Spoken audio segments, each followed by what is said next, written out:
Right. ಈಗ ಮಂಜುನಾಥ್ ಇನ್ನೇನು ಘೋಷಣೆ ಒಂದೇ ಬಾಕಿ ಅಂತ ಹೇಳಲಾಗ್ತಾ ಇದೆ. ಒಟ್ಟಿನಲ್ಲಿ ಅವರ ಅಭಿಮಾನಿಗಳು ಕೂಡ ಸಂಭ್ರಮ ಪಡ್ತಾರೆ. ಸಹಜವಾಗಿ JDS ಕಾರ್ಯಕರ್ತರು ಕೂಡ ಒಂದು ಹುಮ್ಮಸ್ಸಿದೆ. ಇದು ಬೇರೆ ಬೇರೆ ಭಾಗದಿಂದ ಬರ್ತಾ ಇರುವಂಥ ಸೆಲೆಬ್ರೇಷನ್ ವಿಜುವಲ್ಸ್ಗಳನ್ನ ನಿಮಗೆ ತೋರಿಸ್ತಾ ಇದ್ದೀವಿ.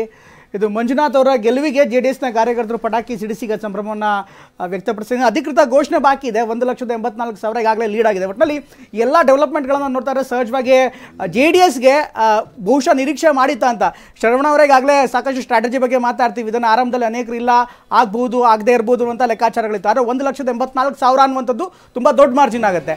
ಬಹುಶಃ JDS ಡಾಕ್ಟರ್ನ ಕರ್ಕೊಂಬಂದು BJP ಸಿಂಬಲ್ ಕೊಟ್ಟಿರೋದೇ ಗೆಲುವಿಗೆ ಕಾರಣನ? ಹೌದು, ಯಾಕೆಂದರೆ ಮಂಜುನಾಥರು ರಾಜಕೀಯಕ್ಕೆ ಬರಬೇಕು ಅಂತ ಯಾರೂ ಕೂಡ ನಾವು ನಿರ್ಧಾರ ಮಾಡಿರಲಿಲ್ಲ. ಆಕಸ್ಮಿಕವಾಗಿ ಅವ್ರದ್ದೇನು ರಿಟೈರ್ಮೆಂಟ್ ಏನಾಯಿತು.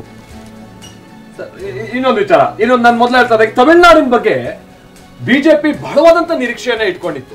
ಒಂದಂತಲ್ಲಿ ಏನಂದ್ರೆ ಕರ್ನಾಟಕದಲ್ಲಿ ನಾವ್ ಏನ್ ಕಳ್ಕೊಳ್ತೀವೋ ತಮಿಳುನಾಡಿನಲ್ಲಿ ನಾವು ಅದನ್ನ ಗೈನ್ ಮಾಡ್ಬೋದು, ಕೇರಳ ತಮಿಳುನಾಡಿನಲ್ಲಿ ಗೈನ್ ಮಾಡ್ಬೋದು, ಆಮೇಲೆ ಪಕ್ಕದ ತೆಲಂಗಾಣ ಹಾಗೆ ಆಂಧ್ರದಲ್ಲಿ ಬರುವಂತ ಬೋನಸ್ ಅನ್ನುವಂತ ಲೆಕ್ಕಾಚಾರದಲ್ಲಿ ಬಿಜೆಪಿ ಇತ್ತು. ಬಟ್ ಏನಾಯ್ತು ತಮಿಳುನಾಡಲ್ಲಿ, ಕೊನೆಗೂ ಬಿಜೆಪಿಯ ಕಡೆಗೆ ಆ ಜನ ಒಲುವನ್ನು ವ್ಯಕ್ತಪಡಿಸಿಲ್ಲ. ಯಾಕಂದ್ರೆ 39 ಕ್ಷೇತ್ರಗಳ ಪೈಕಿ 38 ಕ್ಷೇತ್ರಗಳಲ್ಲಿ ಇಂಡಿಯಾ ಅಭ್ಯರ್ಥಿಗಳು ಮುನ್ನಡೆ ಇದ್ದಾರೆ, ಕಾಂಗ್ರೆಸ್ ಹಾಗೆ DMK. ಇನ್ನೊಂದು ಕ್ಷೇತ್ರದಲ್ಲಿ ಏನು, ಅಲ್ಲಿ PMK ಅಭ್ಯರ್ಥಿ ಮುನ್ನಡೆಯನ್ನು ಹೊಂದಿರುವಂತದ್ದು. ಅಂದ್ರೆ ತಮಿಳುನಾಡಿನಲ್ಲಿ ಬಹುಶಃ AIADMK ಜೊತೆಗೆ ಕಾಂಬಿನೇಷನ್ ಏನಾದ್ರೂ ಮುಂದುವರ್ಸ್ಕೊಂಡು ಹೋಗಿದ್ರೆ ಬಿಜೆಪಿಗೆ ಸ್ವಲ್ಪ ಅನುಕೂಲ ಇತ್ತೋ ಏನೋ, ಆದ್ರೆ ಸಾಧ್ಯ ಆಗ್ಲಿಲ್ಲ. ಆ ಕಾಂಬಿನೇಷನ್ ಕೂಡ ಸಾಧ್ಯ ಆಗ್ಲಿಲ್ಲ. ಅಣ್ಣಾಮಲೈ ಅವ್ರ ಮೇಲೆ ವಿಪರೀತವಾಗಿ ಡಿಪೆಂಡೆನ್ಸಿ ಕೂಡ ಇತ್ತು. ಅದಕ್ಕೆ ತಕ್ಕಂಗೆ ಅವರು ಓಡಾಡಿದ್ದಾರೆ. ಜನರನ್ನು ಸೆಳೆಯುವಂತ ಪ್ರಯತ್ನವನ್ನ ಅಣ್ಣಾಮಲೈ ಅವರು 200% ಮಾಡಿದ್ದಾರೆ. ಯಾಕಂದ್ರೆ ಬಿಜೆಪಿಯ ಒಲವು ಅಣ್ಣಾಮಲೈ ಮುಖೇನವಾಗಿ ಬಿಜೆಪಿ ಕಡೆಗೆ ಹೇಗೆ ತೆಗೆದುಕೊಂಡು ಹೋಗುವಂತ ನಿಟ್ಟಿನಲ್ಲಿ ಬಿಜೆಪಿಯ ಸ್ಟ್ರಾಟಜಿ ಏನಿತ್ತು ಅದು ಒಂದ್ ಹಂತಲ್ಲಿ ವರ್ಕೌಟ್ ಆದಂತ ರೀತಿಯಾಗಿ ಕಂಡು ಬರ್ತಾ ಇತ್ತು. ಅದಕ್ಕೆ ತಕ್ಕಂಗೆ ಅಗೇನ್ ಎಕ್ಸಿಟ್ ಪೋಲ್ ಅಲ್ಲಿ ಏನು 4 ಕ್ಷೇತ್ರ ತನಕ ಗೆಲ್ಬಹುದು ಅನ್ನುವಂತ ರೀತಿಯಾಗಿತ್ತು. ಇನ್ನು ತಮಿಳಿಸೈ ಸೌಂದರರಾಜನ್ ಅವರು ಗೆದ್ದರು, ಅವರ ರಾಜ್ಯಪಾಲರಾದರು ಅವರನ್ನು ಕರ್ಕೊಂಡ್ಬಂದ್ಬಿಟ್ಟು ಮತ್ತೆ ಕಂಟೆಸ್ಟ್ ಮಾಡಿಸಿದ್ರು. ನೋಡಿ, ಅವರು ಈಗೇನು ಚೆನ್ನೈ ವಿಚಾರಕ್ಕೆ ಸಂಬಂಧಪಟ್ಟಂಗೆ ಸುದ್ದಿ ಇಲ್ಲ. ಚಿಕ್ಕಬಳ್ಳಾಪುರಕ್ಕೆ ಸಂಬಂಧಪಟ್ಟಾಗೆ ಡಾಕ್ಟರ್ ಕೆ ಸುಧಾಕರ್ 4,99,570 ಮತ. ಈ ಕಡೆ ರಕ್ಷಾರಾಮಯ್ಯ 4,03,707. ಅಂದ್ರೆ 95,863 ಮತಗಳ ಅಂತರದಲ್ಲಿ ಡಾಕ್ಟರ್ ಕೆ ಸುಧಾಕರ್ ಆಲ್ಮೋಸ್ಟ್ ಈಗ ಗೆದ್ದಿರುವಂತದ್ದು ಖಚಿತ ಆಗಿದೆ. ಈ ಮುಖೇನವಾಗಿ ಬಹುಶಃ ಬಾಲ್ತೇಶ್ ನೋಡ್ತಾ ಇದ್ರೆ ಈಗ ಅಗೇನ್ ಇಟ್ ಇಸ್ JDS ಯಾಕೆ ಇಂಪಾರ್ಟೆಂಟ್ ಆಗುತ್ತೆ, JDS ನ ವೋಟ್ಗಳನ್ನು ಯಾಕೆ ಇದು ಮಾಡಬೇಕು ಅನ್ನೋ ಕಾರಣಕ್ಕೋಸ್ಕರ ನೋಡೋದಾದ್ರೆ JDS ಮತಗಳಲ್ಲಿ ಅತ್ಯಂತ ಪ್ರಮುಖವಾಗುತ್ತೆ ಅನ್ನೋದು. ಬಹುಶಃ ಚಿಕ್ಕಬಳ್ಳಾಪುರ ಸಹ ಬೆಸ್ಟ್ ಎಕ್ಸಾಂಪಲ್. ಕಳೆದ ಬಾರಿ ಕೂಡ 7ಕ್ಕೆ 7 ಕಾಂಗ್ರೆಸ್ನ ಶಾಸಕರಿದ್ರು ಕೂಡ ಬಿಜೆಪಿ ಗೆದ್ದಿತ್ತು. ಆಗಲೂ ಕೂಡ JDS ನ ಮತ ವಿಭಜನೆ ಆಯಿತು. JDS ನ ವೋಟ್ಗಳೇನಿತ್ತು ಅದು ಟ್ರಾನ್ಸ್ಫರ್ ಆಗಿರ್ಲಿಲ್ಲ ಕಾಂಗ್ರೆಸ್ಗೆ. ಆ ಮತಗಳೆಲ್ಲೂ ಕೂಡ ಬಿಜೆಪಿಗೆ ಬಂದಿತ್ತು. ಈಗ ಬಹುಶಃ ಬಿಜೆಪಿಯ ಮತದ ಜೊತೆಗೆ JDS ನ ಮತಗಳು ಕೂಡ ಬಹುಶಃ ಜಾಸ್ತಿ JDS ನ ಮತಗಳೇ ಇದೆ ಕಂಪೇರಿಟಿವ್ಲಿ. ಯಾಕೆಂದ್ರೆ ಎಲ್ಲೂ ಕೂಡ 1-2 ಕಡೆ ಯಲಹಂಕ, ಅಫ್ಕೋರ್ಸ್ ಯಲಹಂಕ ತುಂಬಾ ದೊಡ್ಡ ಕ್ಷೇತ್ರ. ಯಲಹಂಕದಲ್ಲಿ 1ರಿಂದ 1.25 ಲಕ್ಷ ತನಕ ಲೀಡ್ ಬರುವಂತ ಸಾಧ್ಯತೆ ಇದೆ. ಅದನ್ನು ಬಿಟ್ರೆ ದೊಡ್ಡಬಳ್ಳಾಪುರ ಕ್ಷೇತ್ರದಲ್ಲೂ ಕೂಡ ಬಿಜೆಪಿ ಓಡಿಸಿ ಅದ್ರ ಜೊತೆಗೆ ಅಲ್ಲಲ್ಲ ನಾನು ಹೇಳಿದ್ದು ಬಿಜೆಪಿ ಬಹುಶಃ ಆ ಒಂದು ಲೋಕಸಭಾ ಕ್ಷೇತ್ರದಲ್ಲಿ ನೋಡೋದಾದ್ರೆ, ಇನ್ಫ್ಯಾಕ್ಟ್ ಚಿಕ್ಕಬಳ್ಳಾಪುರದಲ್ಲಿ ನೋಡೋದಾದ್ರೆ ಚಿಕ್ಕಬಳ್ಳಾಪುರ ಒಳಗೊಂಡಂತೆ ವಿಧಾನಸಭಾ ಕ್ಷೇತ್ರಗಳಲ್ಲಿ ಅಸೆಂಬ್ಲಿಯಲ್ಲೇ ನಾವು ಸೆಕೆಂಡ್ ಪ್ಲೇಸ್ ಇದೀವಿ. ಬಹಳ ಕಡೆ ಚಿಂತಾಮಣಿ ಇರ್ಬೋದು, ಇರ್ಬೋದು. ಚಿಕ್ಕಬಳ್ಳಾಪುರದಲ್ಲಿ ಬಿಜೆಪಿ ಕೂಡ ಬಚ್ಚೇಗೌಡರ ಮುಖೇನವಾಗಿ ಹಂತವಾಗಿ ತನ್ನ ಬಲ ಹೆಚ್ಚಿಸಿಕೊಂಡು ಬಂದಿತ್ತು. ಬಟ್ ಈ ಸಲ ಬಚ್ಚೇಗೌಡರು ಇಲ್ಲದೆ ಇರುವಂತ ಚುನಾವಣೆ ಹೆಂಗೆ ಅನ್ನುವಂತ ಪ್ರಶ್ನೆ ಇತ್ತು. JDS ಕಾಂಬಿನೇಷನ್ ವರ್ಕೌಟ್ ಆಗಿದೆ. ಬಟ್ ಅದರಲ್ಲಿ 2 ಕ್ಷೇತ್ರ, ಒಂದು ದೊಡ್ಡಬಳ್ಳಾಪುರ ಇರ್ಬೋದು, ಮತ್ತೊಂದು ಕಡೆಗೆ ಯಲಹಂಕ ಇರ್ಬೋದು. ಇನ್ನು ಹೊಸಕೋಟೆಯಲ್ಲೂ ಕೂಡ ಸ್ವಲ್ಪ ಪ್ರಭಾವ ಇದೆ, ಇಲ್ಲ ಅಂತ ಹೇಳಕ್ಕಾಗಲ್ಲ. ಅಲ್ಲಿ ಸೋತಿದ್ದು ಕೂಡ 10,000 ಓಟಿಂದ ಅಷ್ಟೇ ಸೋತಿರೋದು. ಹೀಗಾಗಿ ಸಹಜವಾಗಿ ಹೊಸಕೋಟೆಯನ್ನು ಕೂಡ ಕೌಂಟ್ ಮಾಡ್ಬೇಕಿದೆ. But by and large JDS ನ ವೋಟ್ಗಳು ಹೇಗೆ ಶಿಫ್ಟ್ ಆಗಿದೆ ಅನ್ನೋದು ಇಂಪಾರ್ಟೆಂಟ್. ಇನ್ಫ್ಯಾಕ್ಟ್ ಈಗ ಹಾವೇರಿ ನೋಡೋಣ, ಹಾವೇರಿ ಬಸವರಾಜ ಬೊಮ್ಮಾಯಿ ಅವರು ಕಣಕ್ಕಿಳಿದಂತ ಸಂದರ್ಭದಲ್ಲಿ ದೊಡ್ಡ ಚರ್ಚೆ ಆಗುತ್ತೆ. ಯಾಕಂದ್ರೆ ಪಂಚಮಸಾಲಿ ವೋಟ್ಗಳು ತುಂಬಾ ನಿರ್ಣಾಯಕ ಆಗಿತ್ತು. ಈ ಒಂದು ಭಾಗದಲ್ಲಿ ಪಂಚಮಸಾಲಿ ವೋಟರ್ ಜೊತೆಗೆ ಸಾದರ ಲಿಂಗಾಯತ ವೋಟರ್ ಕೂಡ ಅಷ್ಟೇ ಪ್ರಮುಖವಾಗಿತ್ತು. ಎಲ್ಲೋ ಒಂದ್ ಕಡೆಗೆ ಪಂಚಮಸಾಲಿ ಮುಸ್ಲಿಂ ಮತಗಳಿವೆ. ಇದ್ರ ಜೊತೆಗೆ ಬಹುಶಃ ಪ್ರತಿನಿಧಿಸುವಂತ ಶಿಗ್ಗಾವಿ ಹಾವೇರಿಲ್ಲೇ ಇಲ್ಲ, ಧಾರವಾಡಕ್ಕೆ ಬರೋದು.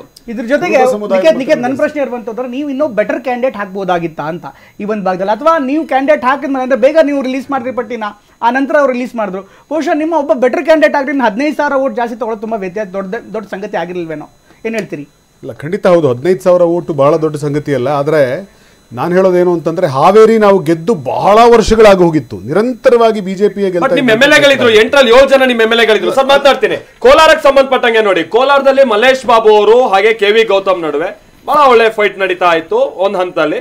ಬಟ್ ಈಗ ಡಿಫರೆನ್ಸ್ ನಾವು ನೋಡಿದಂತ ಸಂದರ್ಭದಲ್ಲಿ 2,50,390 ಮತಗಳ ಅಂತರದಲ್ಲಿ ಮಲ್ಲೇಶ್ ಬಾಬು ಗೆದ್ದರು. ಒಂದ್ ಹಂತಲ್ಲಿ 70,000 ಲೀಡ್ ನಲ್ಲಿದ್ದಂತ ಮಲ್ಲೇಶ್ ಬಾಬು ಅವರ ಲೀಡು 2,000ಕ್ಕೆ ಬಂದಿತ್ತು. ಅಲ್ಲಿ ಅದೇನಾಯ್ತು ಆ ತರ ಹಾವೇಣಿ ಆಟ ಅನ್ನೋದು, ಅದು ಯಾವ ಬೂತು ಏನು ಗೊತ್ತಾಗಿಲ್ಲ. 70,000 ಲೀಡ್ ನಲ್ಲಿದ್ದಂತ ಮಲ್ಲೇಶ್ ಬಾಬು ಅವ್ರ ಓಟು 2,000ಕ್ಕೆ ಬಂದಿತ್ತು. ಆ ಮಟ್ಟಿಗಿನ ಒಂದು ಕುಸಿತ ಆಗಿತ್ತು.